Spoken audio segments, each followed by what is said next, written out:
छोटो ने जो हदीस पेश की है उसके दूसरे तरीक में ही लिखा है कि नमाज के खत्म पर दाएं बाएं अस्सलामु अलैकुम व रहमतुल्लाह कहते हुए हाथ से इशारा भी करते थे।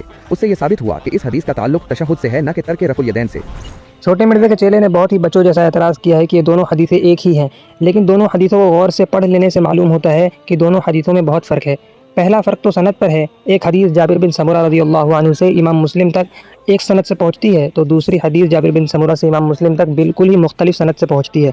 दूसरा फ़र्क कि जो हदीस हम पेश कर रहे हैं उसमें है कि जाबिर बिन समूरा क़ाल खरज अलीना रसूलुल्लाह सल्लल्लाहु अलैहि वसल्लम कि रसूलुल्लाह हमारे पास तशरीफ़ लाए, और जो हदीस ये बताते हैं उसमें है कि जाबिर बिन समूरा कहते हैं कि कुन्ना इदा सल्लैना मा रसूलुल्लाह सल्लल्लाहु अलैहि वसल्लम कि हम रसूलुल्लाह के साथ नमाज़ पढ़ रहे थे। जो हम पेश कर रहे हैं उसमें कि रसूलुल्लाह जाबिर बिन समूरा के पास आए, और ये जो पेश करते हैं उसमें रसूलुल्लाह जाबिर बिन समूरा रज़ियल्लाहु अन्हु के साथ नमाज़ पढ़ रहे थे।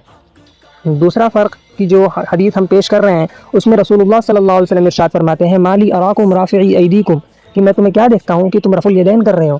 और जो हदीस ये पेश कर रहे हैं उसमें जाबिर बिन समूरा रज़ियल्लाहु अन्हु कहते हैं कि कुन्ना इदा सल्लैना मा रसूलुल्लाह सल्लल्लाहु अलैहि वसल्लम कुन्ना अस्सलामु अलैकुम रहमतुल्लाह अस्सलामु अलैकुम रहमतुल्लाह व अशारा बियदैहि इलल जानिबैन कि हम रसूलुल्लाह के साथ नमाज़ पढ़ रहे थे और अस्सलामु अलैकुम रहमतुल्लाह अस्सलामु अलैकुम रहमतुल्लाह कह रहे थे और इशारा कर रहे थे अपने दोनों जानिब। हम जो हदीस पेश कर रहे हैं उसमें कौल रसूलुल्लाह का है और रफ़ुल यदैन का लफ्ज़ है। ये जो हदीस पेश कर रहे हैं उसमें कौल जो है वो जाबिर बिन समूरा रज़ियल्लाहु अन्हु का है और इशारा का लफ्ज़ है। तो ये दोनों हदीसें बहुत ही अलग है। चौथा फ़र्क हुज़ूर सल्लल्लाहु अलैहि वसल्लम हम जो हदीस पेश कर रहे हैं उसमें इरशाद फरमाते हैं कि कान्ना अज़नाबु ख़ैलिन शुम्सिन उस्कुनु फ़िस्सलाह, ये तो शरीर घोड़ों के दुम है, नमाज में सुकून इख्तियार करो। और जो हदीस ये बताते हैं उसमें ऐसा कोई जिक्र नहीं है बल्कि रान पर हाथ रखने का हुक्म है। तो जो हदीस हम पेश कर रहे हैं उसमें नमाज में सुकून इख्तियार करने का हुक्म है, और जो ये बताते हैं जो हदीस उसमें रान पर हाथ रखने का हुक्म है। तो ये दोनों हदीस को एक ही कहना ये इंतहाई जहालत है। दूसरी बात कि मुहद्दिसीन का इस पर इजमा है कि इस हदीस का ताल्लुक तशहुद से है, न कि तर्क रफ़ुल यदैन से। इसने अपने बाप रुस्वा ज़माना ज़ुबैर अली ज़ई की किताब से ये झूठा एतराज़ नकल कर दिया है, और ये बात सरासर झूठ है कि मुहद्दिसीन का इस पर इजमा है।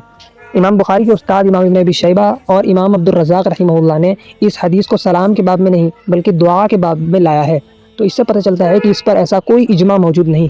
छोटो ने इब्नुल कासान का हवाला पेश किया कि ये हदीस नमाज में हाथ न उठाने के लिए दलील है। अगर ये वाली बात मान लें तो उनका तकबीर वाला रफ़ुल यदैन फारिग हो जाएगा। हदीस में साफ तौर पर जो हुक्म दिया गया है वो हुज़ूर सल्लल्लाहु अलैहि वसल्लम ने फरमाया है उस्कुनू फ़ी सलाह कि नमाज में सुकून इख्तियार करो, नमाज के अंदर सुकून इख्तियार करो, यानी नमाज के अंदर रफ़ुल यदैन मत करो। और जो रफ़ुल यदैन शुरू में होता है वो नमाज के अंदर नहीं होता, वो नमाज के बाहर होता है, क्योंकि पहले हाथ उठा लिया जाता है फिर अल्लाहु अकबर करके नियत, उसके बाद हम नमाज के अंदर दाखिल होते हैं। तो ये एतराज़ बिल्कुल बेजा और बकवास एतराज़ है। इसने वितर और ईदैन का एक बेजा एतराज़ किया है। इस बेवकूफ़ को इतना इल्म तक नहीं कि ईदैन और वितर की नमाज अलग अलग होती है, ना उसमें अज़ान दी जाती है ना इक़ामत दी जाती है, और इनके ईद की नमाज भी जो है आम नमाज़ों से बिल्कुल मुख्तलिफ है।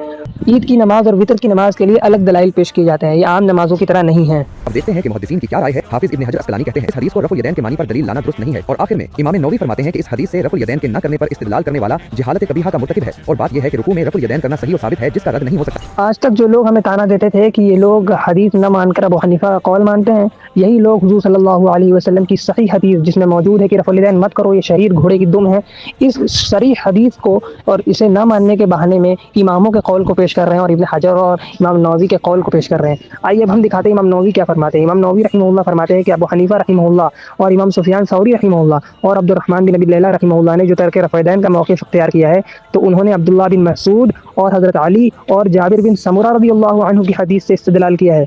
इसी तरह हाफिज़ इब्न हजर अल-अस्क़लानी रहमहुल्लाह फरमाते हैं हनफिया ने जाबिर बिन समूरा रज़ियल्लाहु अन्हु की हदीस से दलील पकड़ी है।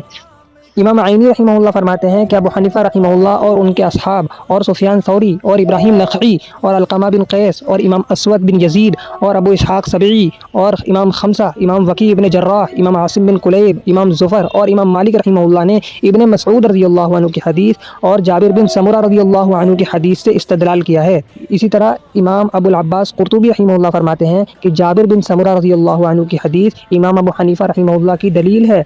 इमाम अबुल हसन अल मरवादी अश-शाफ़िई रहमहुल्लाह फरमाते हैं अबू हनीफा रहमहुल्लाह और कूफियों ने तर्क रफ़ुल यदैन पे हज़रत अली और इब्न मसूद और जाबिर बिन समूरा रज़ियल्लाहु अन्हु की हदीस को हुज्जत बनाया है। इसी तरह मुल्ला अली क़ारी रहमहुल्लाह फरमाते हैं जाबिर बिन समूरा रज़ियल्लाहु अन्हु की हदीस के बारे में कि ये हदीस अहनाफ की दलील है।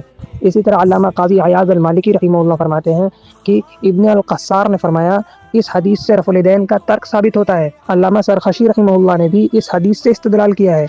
امام ابن نجیم الحنفی رحمہ اللہ بھی اس حدیث کو رفع الیدین کے ترک کی دلیل کہتے ہیں۔